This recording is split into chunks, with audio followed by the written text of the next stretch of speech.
Hi friends, welcome to our channel. ఈరోజు ఈ వీడియోలో కాకతీయ యూనివర్సిటీ వారికి ఈ అప్డేట్ అండి.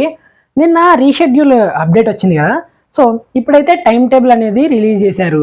బట్ ఇది అఫీషియల్ వెబ్సైట్లో అనేది రిలీజ్ చేయలేదు, కానీ ku.co.in దీంట్లో అయితే రిలీజ్ చేశారు. మనకి ఎప్పటి నుండి ఎగ్జామ్స్ ఉన్నాయి ఏంటి అనేది చూసుకున్నట్టయితే 28th ఏప్రిల్ నుండి ఎగ్జామ్స్ అయితే స్టార్ట్ అవబోతున్నాయి. ఇది రియలేనండి, ఫేక్ అయితే కాదు.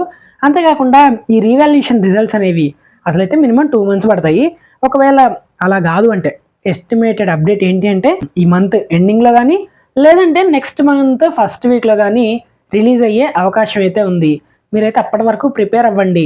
కొన్నిసార్లు రేపు ఎగ్జామ్ ఉంది అనేటప్పుడు కూడా ఈరోజు రిలీజ్ చేసే ఛాన్సెస్ అయితే ఉన్నాయి. 28th నుంచి అయితే ఎగ్జామ్స్ అయితే ఉన్నాయన్నమాట. ఇది మళ్ళీ ఇక పోస్ట్పోన్ చేసే అవకాశం అయితే లేదు, ఎందుకంటే మళ్ళీ కెరీర్ గ్యాప్ అనేది వస్తుంది. ఇప్పుడు ప్రజెంట్ ఎంట్రన్స్ ఎగ్జామ్స్ అనేవి కూడా రాయాలి కదా. సో మీరైతే మంచిగా ప్రిపేర్ అవ్వండి. ఈ వీడియో మీకు ఇన్ఫర్మేటివ్గా అంటే మీ ఫ్రెండ్స్ అందరికీ షేర్ చేయండి, యూజ్ అవుతుంది. అదేవిధంగా టైం టేబుల్ పీడిఎఫ్ అనేది మన టెలిగ్రామ్ ఛానల్లో పోస్ట్ చేస్తాను. మన 2 టెలిగ్రామ్ ఛానల్లో జాయిన్ అవ్వడానికి అయితే ట్రై చేయండి. సో చివరిగా ఇదండి వీడియో అనేది. అంతే, మన ఛానల్ని సబ్స్క్రైబ్ చేసుకొని పక్కన ఉన్న బెల్ ఐకాన్ మీద క్లిక్ చేసి ఆల్ ఆప్షన్లో పెట్టండి. ఎందుకంటే నేను ఎప్పుడు కొత్త వీడియో అప్లోడ్ చేసినా మీరు ముందుగా చూసే అవకాశం అనేది ఉంటుంది.